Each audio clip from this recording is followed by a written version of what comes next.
What's going on, my beautiful DC brothers and sisters? It's your boy, the Truth 31. Hit like, subscribe for all that DC goodness on your face, neck, and chest. And did you know that we were supposed to get a last Superman film with Christopher Reeves before his unfortunate accident? Yes, it was supposed to be called Superman Reborn, Superman Part 5. So a little bit of background.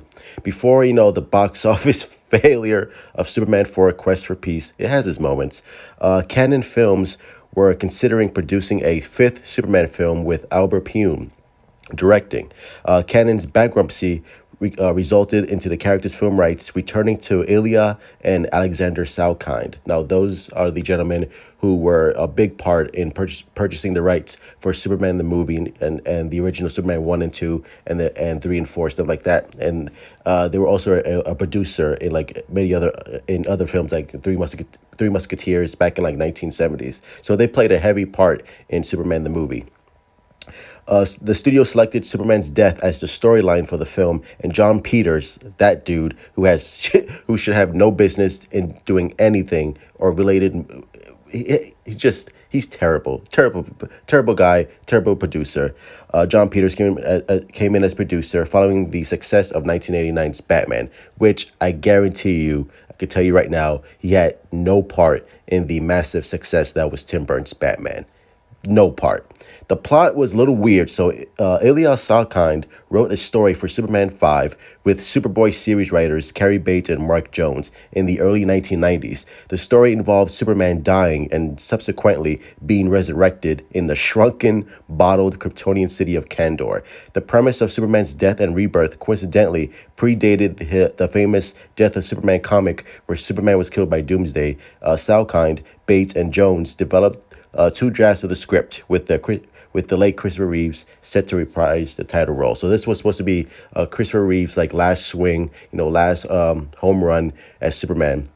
Basically, go out on a high note. The first script is fucking weird as shit. In the first script, Clark Kent is still unable to admit his feelings for the woman he loves, Lois Lane, which is weird because they were just kissing in Superman 2 and 3 and 4, if I remember that movie correctly. Or did they, or I forgot, like he kissed Lois Lane and he like wiped out his memory. Still weird.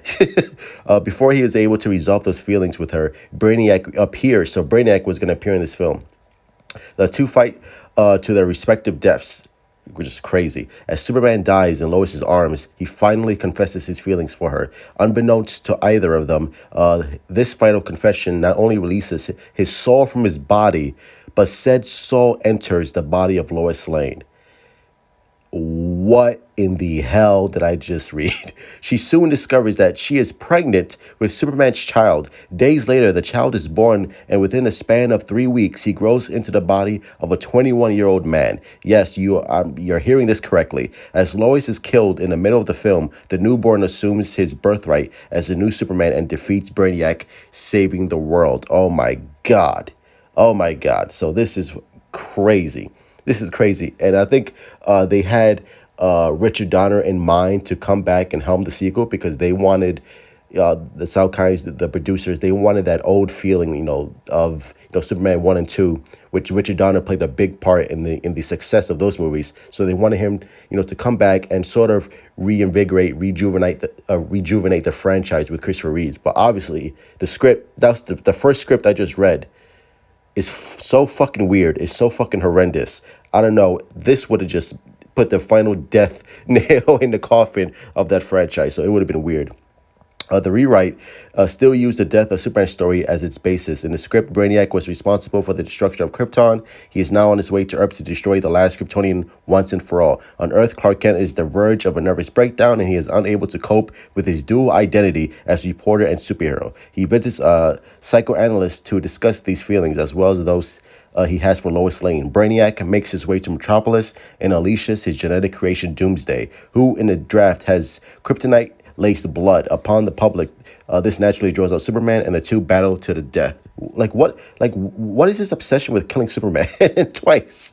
Brainiac has won, and the last Kryptonian is dead. After Superman's funeral, Brainiac attempts to steal his body, recognizing it as a valuable genetic material. However, his plan is thwarted by the rogue government agency Project Cadmus, who takes the body first in hopes of either reviving it or cloning it. During this time, Superman's spirit is shown taking a spiritual journey through the afterlife. At the end of his journey, he concludes that his work on Earth is not yet done, and the spirit returns to its body. Resurrected but powerless, Superman travels to Metropolis to fight Brainiac with the aid of Cadmus. Through the sheer force of his own will, Superman regains his powers and defeats Brainiac, giving him both a sense of closure and security for the world.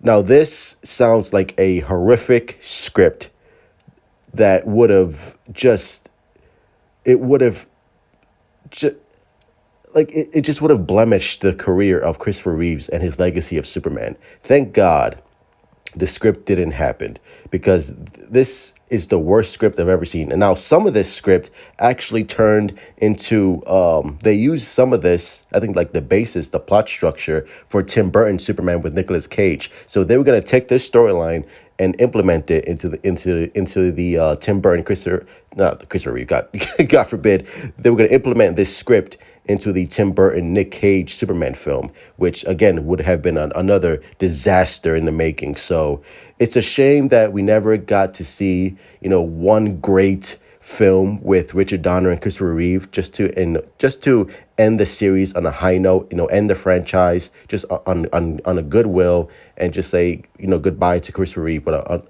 unfortunately, it never came to pass, with the accident of Christopher Reeve. But you know what? We still have the first two Superman films with Richard Donner and Christopher Reeve, and we have that legacy of Superman, and we always love Superman, and we always love Christopher Reeve. So Superman 5 wouldn't have been great, and, it is what it is. Everything happens for a reason, and thank God that script never happened. But anyway, those are my thoughts. Smash that like button, my beautiful DC brothers and sisters. Subscribe. Hit me up on Twitter, Instagram. Let's continue having a DC conversation as always. Support DC. Love DC.